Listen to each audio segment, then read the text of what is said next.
This meeting is being recorded.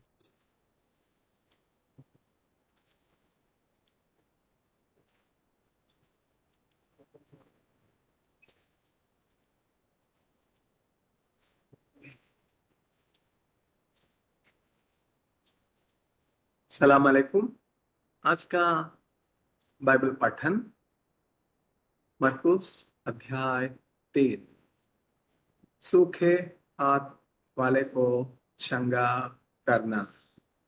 Healing the person with a paralytic hand। एक बार फिर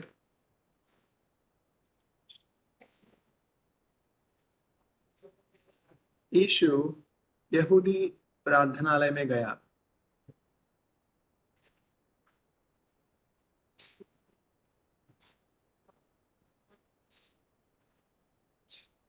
प्रार्थनालय माने यहूदी प्रार्थनालय माने it's not the church, it's the synagogue.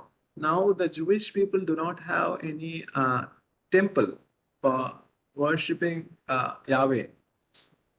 As per the Bible prophecy is concerned, the Jewish temple will be built during the end time. We are seeing the end time. The world is already witnessing the beginning of the Third World War, and this is the time the Jewish temple is going to be erected, built. The third Jewish temple. The first was built by the Solomon. The second temple was built through the generous support of the Persian king. Ezra, Nehemiah, we see the second temple, Jewish temple being built during the times of Ezra and Nehemiah. And then we are talking about the third Jewish temple, which is a clear sign of the end time. If you want to know the times, if you want to know the clock of the God, it's not our clock. Today is 16th February 2025, and the time is IST 14 hours 50 minutes. But note, the time in India is different than the time in US, isn't it? Like that, the time of God, the time in heaven is very different. And to know the time of God, we have to look at Jerusalem. Jerusalem is God's timepiece. And the moment you see that the temple in Jerusalem is erected, you should always know that the end of the world is near, and the arrival of the Son of Man as the King of Kings and Lord of Lords is very, very near. In the first coming, Jesus Christ has come to save the mankind and to offer himself as a ransom for the forgiveness of sins. And this is the grace period given to all humanity to just accept Jesus Christ as an atonement for the sins. Of course, we have to confess our sins and receive Jesus Christ, the only source of grace. Through Jesus Christ, we have access to eternity. सूखे हाथ वाले को चंगा करना। एक बार फिर यीशु यहूदी प्रार्थनालय में गया। वहां एक व्यक्ति था जिसका एक हाथ सूख चुका था। कुछ लोग घात लगाए थे कि वह उसे ठीक करता है कि नहीं, ताकि उन्हें उस पर दोष लगाने का कोई कारण मिल जाए। यीशु ने सूखे हाथ वाले व्यक्ति से कहा, लोगों के सामने खड़ा हो जा। और लोगों से पूछा, शब्द के दिन किसी का भला करना उचित है या किसी को हानि पहुंचाना। शब्द के दिन माने the day of Shabbat. Today is not Shabbat. Today happens to be the first day of the week, that is Sunday. Sabt means Satwa din. Satwa din. The seventh day is called the Shabbat, and the seventh day is Saturday. Sundown Friday to sundown Saturday is called Sabt. किसी का जीवन बचाना ठीक है या किसी को मारना, किंतु वे सब चुप रहे। फिर यीशु ने क्रोध में भरकर चारों ओर देखा और उनके मन की कठोरता से वह बहुत दुखी हुआ। फिर उसने उस मनुष्य से कहा, अपना हाथ आगे बढ़ा। उसने हाथ बढ़ाया, उसका हाथ पहले जैसा ठीक हो गया। तब फरीसी वहां से चले गए और हेरोदियों के साथ मिलकर यीशु के विरुद्ध षड्यंत्र रचने लगे कि वे उसकी हत्या कैसे कर सकते हैं। बहुतों का यीशु के पीछे हो लेना। यीशु अपने शिष्यों के साथ झील गलील पर चला गया। उसके पीछे एक बहुत बड़ी भीड़ भी हो ली, जिसमें गलील, यहूदिया, यरूशलेम, इदुमिया और यरदन नदी के पार के तथा सूर और साइदा के लोग भी थे। लोगों की यह भीड़ उन कामों के बारे में सुनकर उसके पास आई थी जिन्हें वह करता था। भीड़ के कारण उसने अपने शिष्यों से कहा कि वे उसके लिए एक छोटी नाव तैयार रखें ताकि भीड़ उसे दबा न ले। यीशु ने बहुत से लोगों को चंगा किया था, इसलिए बहुत से वे लोग जो रोगी थे उसे छूने के लिए भीड़ में ढकेलते, रास्ता बनाते, उमड़े चले आ रहे थे। जब कभी दुष्टात्माएं यीशु को देखती, वे उसके सामने नीचे गिर पड़ती और चिल्लाकर कहती, तू परमेश्वर का पुत्र है, किंतु वह उन्हें चेतावनी देता कि वे सावधान रहे और इसका प्रचार न करे। यीशु द्वारा अपने 12 प्रेरितों का चयन। चयन means not Chiyaan. Chiyaan in Chinese means money. चयन means selection, choosing. Selection of the 12 apostles by Lord Jesus Christ to be his disciples. फिर यीशु एक पहाड़ पर चला गया और उसने जिनको वह चाहता था अपने पास बुलाया, वे उसके पास आए, जिनमें से उसने 12 को चुना और उन्हें प्रेरित की पदवी दी। उसने उन्हें चुना ताकि वे उसके साथ रहे और वह उन्हें उपदेश प्रचार के लिए भेजे और वे दुष्टात्माओं को खदेड़ बाहर निकालने का अधिकार रखे। इस प्रकार उसने 12 पुरुषों की नियुक्ति की। ये थे शमौन, जिसे उसने पतरस नाम दिया था, जब्दी का पुत्र याकूब और याकूब का भाई यूहन्ना, जिनका नाम उसने बोनर्गिस रखा, जिसका अर्थ है गर्जन का पुत्र, अंद्रियास, फिलिपुस, बर्तलोमै, मत्ती, थोमा, हल्फई का पुत्र याकूब, तद्दी और शमौन जिलौती या कनानी, तथा यहूदा इस्करियोती, जिसने आगे चलकर यीशु को धोखे से पकड़वाया था। यहूदियों का कथन, यीशु में शैतान का वास है। तब वे सब घर चले गए, जहां एक बार फिर इतनी बड़ी भीड़ इकट्ठी हो गई कि यीशु और उसके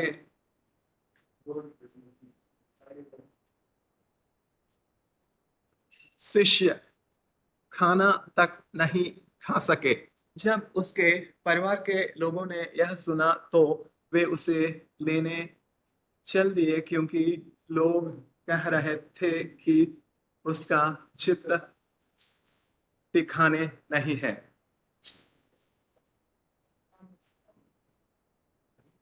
यरूशलेम से आए धर्मशास्त्री कहते थे उसमें बेल्जेबुल यानी शैतान समाया है। The scribes and the religious teachers used to blaspheme that Jesus Christ is demon possessed and Jesus Christ is out of his mind. Jesus Christ is mad. वह दुष्टात्माओं के सरदार की शक्ति के कारण ही दुष्टात्माओं को बाहर निकलता है। यीशु ने उन्हें अपने पास बुलाया और दुष्टांतों का प्रयोग करते हुए, मीन्स दुष्टांत मीन्स एग्जाम्पल्स। यीशु ने उन्हें अपने पास बुलाया और दुष्टांतों का प्रयोग करते हुए उनसे कहने लगा, शैतान को कैसे निकाल सकता है? यदि किसी राज्य में अपने ही विरुद्ध फूट पड़ जाए तो वह राज्य स्थिर नहीं रह सकेगा, और यदि किसी घर में अपने ही भीतर फूट पड़ जाए तो वह घर बच नहीं पाएगा। इसलिए यदि शैतान स्वयं अपना विरोध करता है और फूट डालता है तो वह बना नहीं रह सकेगा और उसका अंत हो जाएगा। किसी शक्तिशाली के मकान में घुसकर उसके माल असबाब को लूटकर निश्चय ही कोई तब तक नहीं ले जा सकता जब तक सबसे पहले वह उस शक्तिशाली व्यक्ति को भान न दे। ऐसा करके ही वह उसके घर को लूट सकता है। मैं तुमसे सत्य कहता हूँ, लोगों को हर बात की क्षमा मिल सकती है।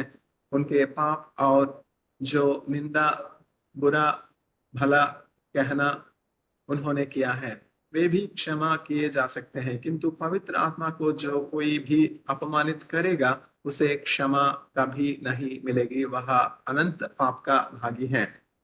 For all kinds of sins, there is forgiveness except one sin, that is blaspheming the Holy Spirit. If someone blasphemes or speaks wrong about the Holy Spirit, that sin will be forever and it has no forgiveness. Means here, the spirit that is dwelling in Jesus Christ is the spirit of the Father, the spirit of the Holy Spirit. Yet, uh, the religious leaders and the scribes and the teachers of the law, out of jealous, they are accusing Jesus Christ and say that the Jesus Christ is demon possessed and unclean spirits are dwelling in him. Then Jesus Christ confronted the teachers of the day, the religious leaders of the day, and said, if an unclean spirit were to cast another unclean spirit, how can the kingdom of devil remain?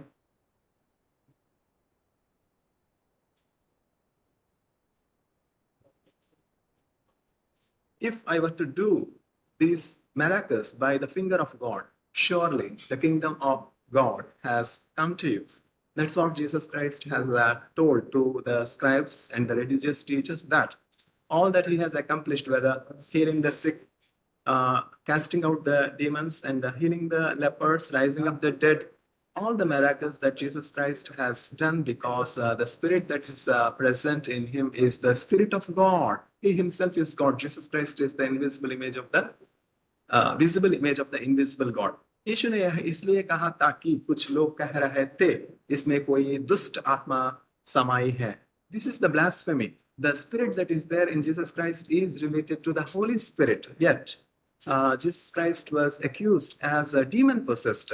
यीशु के अनुयायी ही उसका सच्चा परिवार. तभी उसकी माँ और भाई वहां आए और बाहर खड़े होकर उसे भीतर से बुलवाया. यीशु के चारों ओर भीड़ बैठी थी. उन्होंने उससे कहा, देख, तेरी माता, तेरे भाई और तेरी बहनें तुझे बाहर बुला रहे हैं. यीशु ने उन्हें उत्तर दिया, मेरी माँ और मेरे भाई कौन है? उसे घेर कर चारों ओर बैठे लोगों पर उसने दृष्टि डाली और कहा, ये है मेरी माँ और मेरे भाई. जो कोई परमेश्वर की इच्छा पर चलता है वही मेरा भाई, बहन और माँ है. मार्कुस अध्याय 4, बीज बोने का दृष्टांत. By coincidence, this happened to be the Bible portion today in the church. Today morning, the Bible portion is related to the parable of farmer sowing the seed, and probably this parable is also present in the book of Matthew. It's not Marcus chapter 4, it's Matthew, from which the Bible gospel portion is read in the church by Pastor Rose in the house of prayer. So it's always advisable, dear friends, to visit the church without fail, at least on Sundays, to be acquainted with the Word of God, because the Word of God gives us life and protects us from all the uh, temptations, because mankind is fighting against invisible dark forces. And we need to always have protection from God, and the only true friend of mankind is Jesus Christ himself. बीज बोने का दृष्टांत. उसने झील के किनारे उपदेश देना फिर शुरू कर दिया। वहां उसके चारों ओर बड़ी भीड़ इकट्ठी हो गई, इसलिए वह झील में खड़ी एक नाव पर जा बैठा और सभी लोग झील के किनारे धरती पर खड़े थे। उसने दृष्टांत देकर उन्हें बहुत सी बातें सिखाई। अपने उपदेश में उसने कहा, सुनो, there used to be a Chinese teacher while I was a scholar at GSFC University, Shanghai, for my postdoctoral research. And the name of the teacher was Teacher Cindy. The teacher Cindy is an exemplary teacher, and every week she used to take two classes and 2 days class, and each class lasts for 90 minutes. And she is an eloquent teacher with clarity. She used to come with a small hand mic, and when I asked the teacher, Chinese language appears to be very difficult, teacher, unlike Hindi or unlike English or any regional Indian language. Chinese language appears to be very difficult. So what should I do? Because the Chinese characters are too many. There are nearly 300 Chinese characters. So how can I master Chinese? It appears to be a very difficult and a Herculean task. What do you advise? The teacher is very smart, and teacher Cindy said only one thing: listen. आपको सुनना पड़ेगा, ज्यादा Chinese सुनो, then you can be an effective speaker, an effective and learner of Chinese. Such a wonderful teacher. Of course, I picked up a few words, not more than that. Only level 1 I could complete, and after that I could not continue because my tenure in Shanghai Jiaotong University is only for 2 years. Yet I carried many sweet memories with Chinese, especially with my Chinese supervisor, Professor Shinling Wang Sir, who has been a gentle teacher. Much to be learned from him. I was desiring to continue working with him for at least one more year, but unfortunately, my time came to an end in China, and I need to return back. It's so. We are only pilgrims and travelers on this planet Earth. We really do not know कल हम कहाँ रहेंगे, कल हम होंगे या नहीं होंगे. It's all in the hands of God. It's all in the hands of the sovereign Lord. So we must be always prepared to receive a call from our heavenly God. And if we need to vacate this earth, we need to be ready and just say, Lord, here is my soul. Into your righteous hands I commit my soul. That's what Jesus Christ has done, who has gone us before into the heaven to prepare us a place for us. It's irrespective of religion again. Muslims, Hindus, Christians, these denominations. Again, in the Christianity itself, there are hundreds of denominations: Lutheran Church, Baptist Church, CSI Church, Catholic Church. Fortunately, the House of Prayer Church, South Indian Church in Adyar is above denominations, above religion. I was not asked of my religion. I was not asked about my denomination or my regionality or my hometown. Just I was received into the church, even though I'm not the member of the church, and I was given the Holy Communion. It's astonishing. It's astonishing. This is the love of Jesus Christ. So, Jesus Christ never distinguishes people based on nation, based on color, based on religion, based on faith. Jesus loves us all because he made us. All are welcome into the loving arms of Jesus Christ, the source of life. In the book, if I am correct, in the book Mere Christianity by Professor C.S. Lewis. Yes, it is Mere Christianity by Professor C.S. Lewis. Professor C.S. Lewis, once an atheist, and got converted to Christianity because of the messages or sermons or reading of the Bible by some person like me. He was acquainted to the love of Jesus Christ, and the atheist, Professor C.S. Lewis, was converted into a strong believer in Jesus Christ, and the rest is history. Professor C.S. Lewis, the professor of English, Magdalene College, Oxford University, wrote many masterpiece works. Especially, he is known for his work, of course, Mere Christianity, Not only mere Christianity, Professor C.S. Lewis wrote other masterpieces like Screwtape Letters. And there is one more thing that Professor C.S. Lewis has written.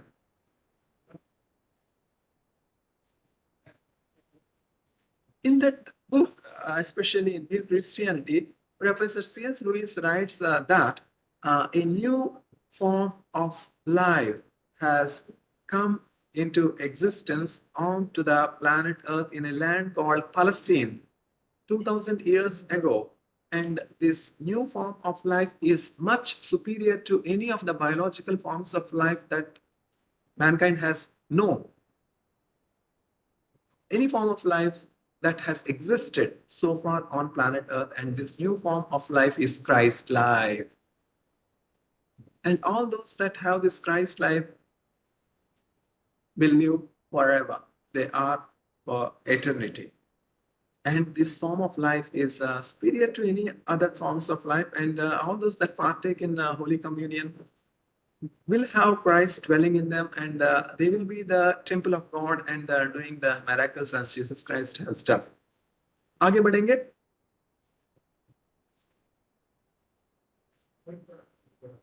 बीज बोने का दृष्टांत. उसने झील के किनारे उपदेश देना फिर शुरू कर दिया. वहां उसके चारों ओर बड़ी भीड़ इकट्ठी हो गई, इसलिए वह झील में खड़ी एक नाव पर जा बैठा और सभी लोग झील के किनारे धरती पर खड़े थे.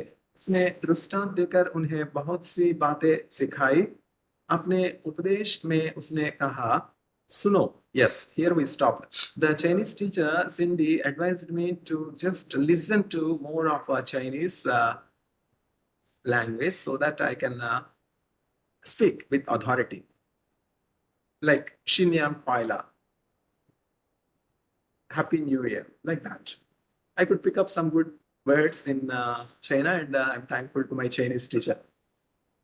एक बार एक किसान मीन्स फार्मर बीज बोने के लिए निकला. तब ऐसा हुआ कि जब उसने बीज बोए तो कुछ मार्ग के किनारे गिरे.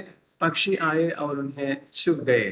दूसरे कुछ बीज पथरीली धरती पर गिरे जहां बहुत मिट्टी नहीं थी. वे गहरी मिट्टी न होने के कारण जल्दी ही उग आए, और जब सूरज उगा तो वे झुलस गए और जड़ न पकड़ पाने के कारण मुरझा गए. कुछ और बीज कांटों में जा गिरे. कांटे बड़े हुए और उन्होंने उन्हें दबा दिया, जिससे उनमें दाने नहीं पड़े. कुछ बीज अच्छी धरती पर गिरे. Yes, some seeds have fell in good soil. This is very important that the word of God should well in good soil, and our heart should be like a fertile soil. वे उगे. They have sprouted. उनकी बढ़वार हुई और उन्होंने अनाज पैदा किया. 30 गुणी, 60 गुणी और यहाँ तक कि 100 गुणी अधिक फसल उतरी. 30 means 13, 60 means 60, 100 means 100. फिर उसने कहा, जिसके पास सुनने को कान है वह सुने. This is what my Chinese teacher has said. Listen. Listening is very important. వినట వలన విశ్వాసము కలుగును. By listening we'll develop faith. यीशु का कथन, वह दृष्टांतों का प्रयोग क्यों करता है? फिर जब वह अकेला था तो उसके 12 शिष्यों समेत जो लोग उसके आसपास थे, उन्होंने उससे दृष्टांतों के बारे में पूछा.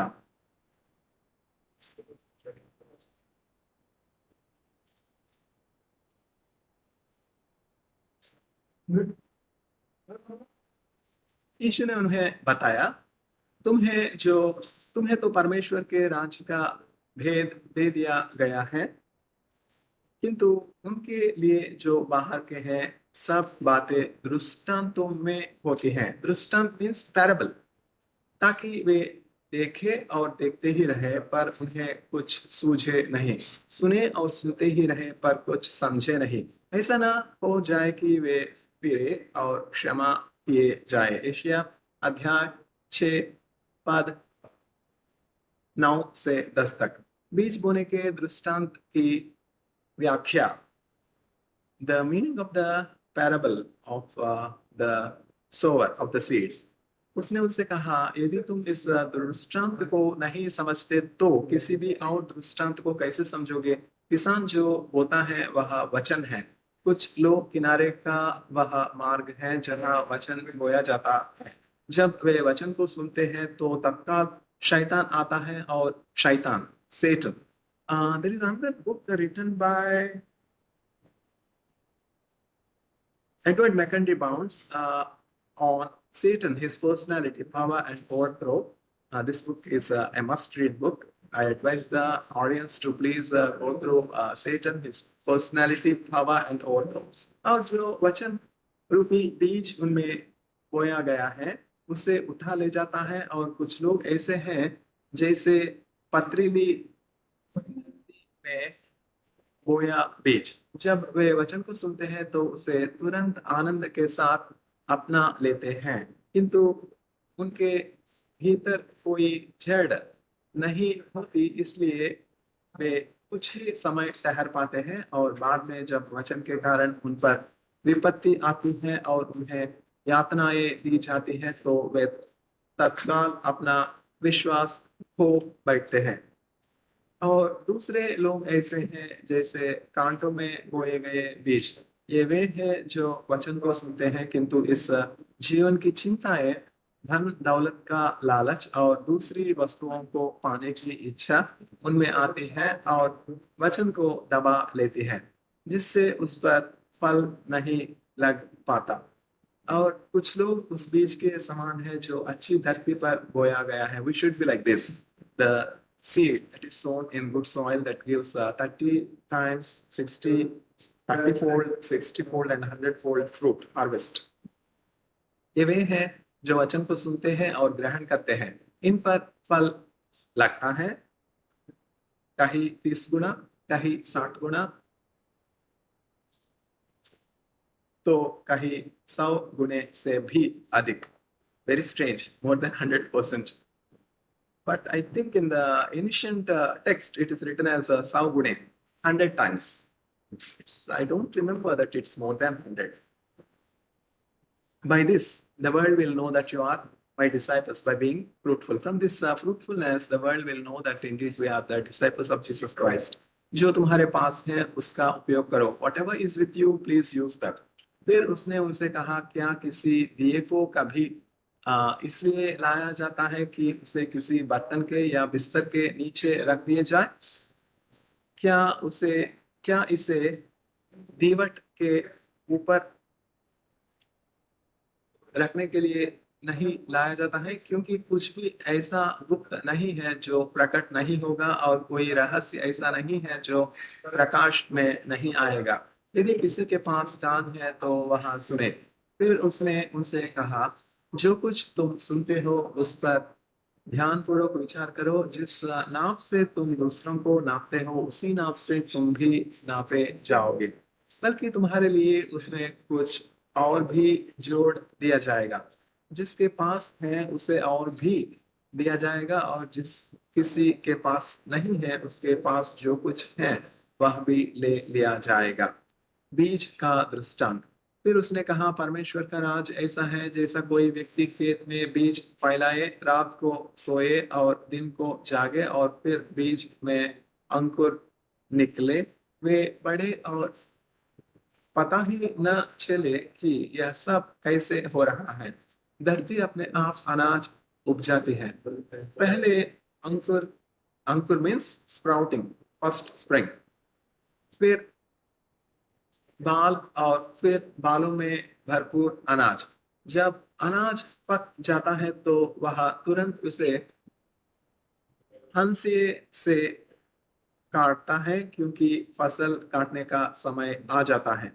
रई के दाने का दृष्टांत। रई means mustard seed, the parable of the mustard seed. फिर उसने कहा, हम कैसे बताएं कि परमेश्वर का राज कैसा है? उसकी व्याख्या करने के लिए हम किस उदाहरण का प्रयोग करें? वह राई के दाने जैसा है, जो जब धरती में बोया जाता है तो बीजों में सबसे छोटा होता है, किंतु जब वह रोप दिया जाता है तो बढ़कर भूमि के सभी पौधों से बड़ा हो जाता है। उसकी शाखाएं इतनी बड़ी हो जाती हैं कि हवा में उड़ती चिड़ियाएं उसकी छाया में घोंसला बना सकती हैं। ऐसे ही और बहुत से दृष्टांत देकर वह उन्हें वचन सुनाया करता था। वह उन्हें जितना वे समझ सकते थे बताता था।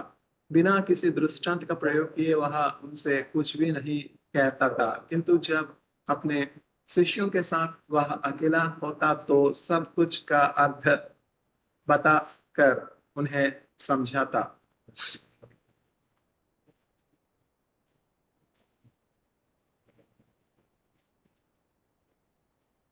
बवंडर को शांत करना, calming the storm।